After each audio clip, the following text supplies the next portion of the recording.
जीवन में बिना गुरु के कुछ है ही नहीं।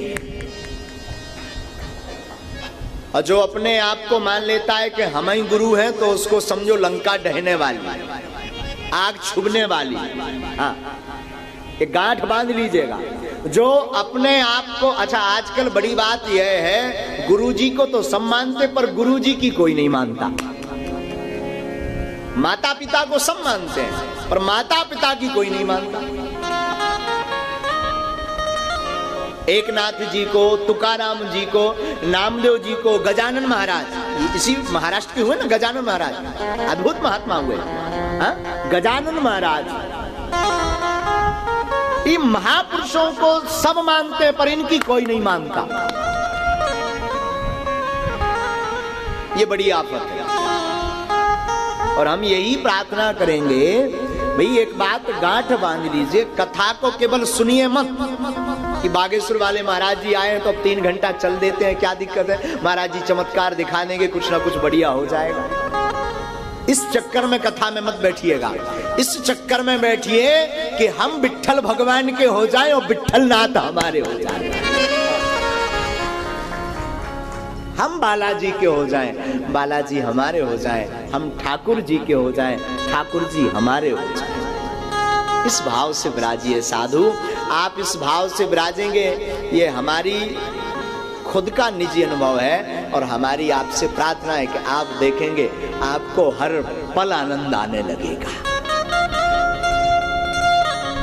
हर पल हर क्षण।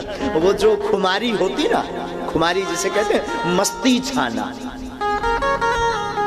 क्या छाना, मस्ती छाना, वो खुमारी आपके अंदर चढ़ने लगी।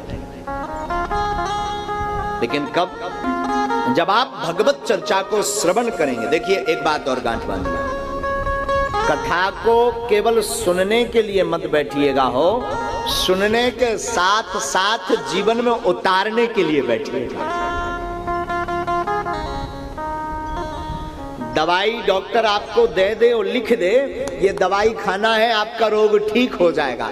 अब रोज सुबह शाम उसे देखो पर खाओ ना, तो क्या वो दवा काम करेगी हो? आपका रोग मिटेगा क्या? नहीं मिटेगा। अब तुम सुबह शाम देखो, आहा बड़ी अच्छी पैकिंग है भाई, कितना प्राइस डाला है, अरे 200 रुपया डाला है।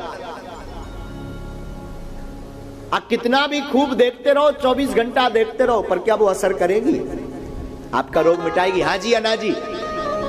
ना कि हाँ?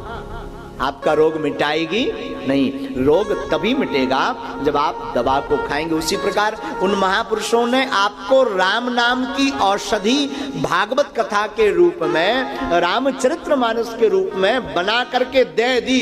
अब सुनिए भी और जीवन में उतारिए भी, तब आपका भाव रूपी रोग मिट जाएगा। सबको एक रोग जन्म से लगा है महाराज, गांठ बांधिएगा। कौन सा रोग? भय रोग। ये भय रोग कौन सा है महाराज? भय रोग है हम मर ना जाएं। कौन सा रोग है? हम अब मरना सबको है, ये भी पक्का है, पर डरता है महाराज मर ना जाए। ऐसी कोई भभूति दे दो, ऐसा कोई मंत्र दे दो हम मरे ना। लेकिन महाराज मरना सबको है। अब उमरेड वाले अगर ब्रह्मा जी से सर्टिफिकेट ले आए हो तो कह नहीं सकते। यहाँ ऐसा तो नहीं है कोई जो अमर रहेगा, बता दो भाई, बाद में फिर मत कहना। ऐसा तो नहीं है जो अमर है, नहीं, मरना सबको है।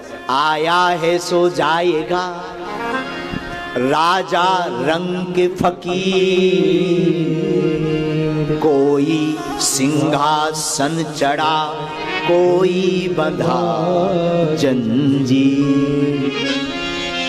आया है सो जाएगा, बस अंतर इतना, कोई सिंहासन पर चढ़ करके जाएगा, लेकिन कोई जंजीर में बंद करके जाएगा। अब सुनिएगा कौन सिंहासन पर चढ़ करके जाएगा। धर्मी सिंहासन चढ़े, पापी डंडे खाए, दया धर्म करते रहो, मानो मेरी बात। धर्मात्मा सिंहासन पर चढ़ करके जाएगा और अधर्मी डंडा खाता हुआ जाएगा। इस संसार में जो आया है भैया वो जाएगा, ये पक्का है। और आजकल हम अपनी खुद की डेंटिंग पेंटिंग में लगे रहते हैं। खुद तो बढ़िया सजते हैं, अपने आप को खूब सजाते हैं, पर ये जो मन है ना इसे नहीं सजाते। ये करिया का करिया धरा है, ब्लैक। मन पूरा का पूरा काला, बाहर से कुछ और अंदर से कुछ और नजर आते हैं। मन को नहीं सजाते। और मन का साबुन है भगवत कथा। कौन सा साबुन है? कौन सा साबुन है? भगवत कथा मन का साबुन है। देखो चेहरा कितनी ही सुंदर आसे ना, आपका चेहरा कितने भी सुंदर हो, चेहरा कितनी ही सुंदर आसे ना, जर जीव कड़ू असली तर लोक तोड़ फिकून घेटा।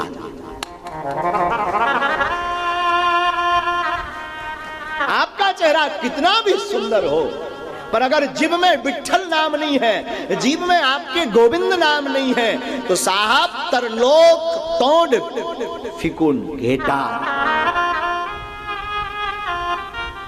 गांठ बांध लीजिए, आप किसी काम के नहीं और आपकी जीव जर जाए। इसलिए बाहर की चमक धमक पर ज्यादा ध्यान मत दीजिए, हाँ, भीतर की चमक पर ध्यान दीजिएगा।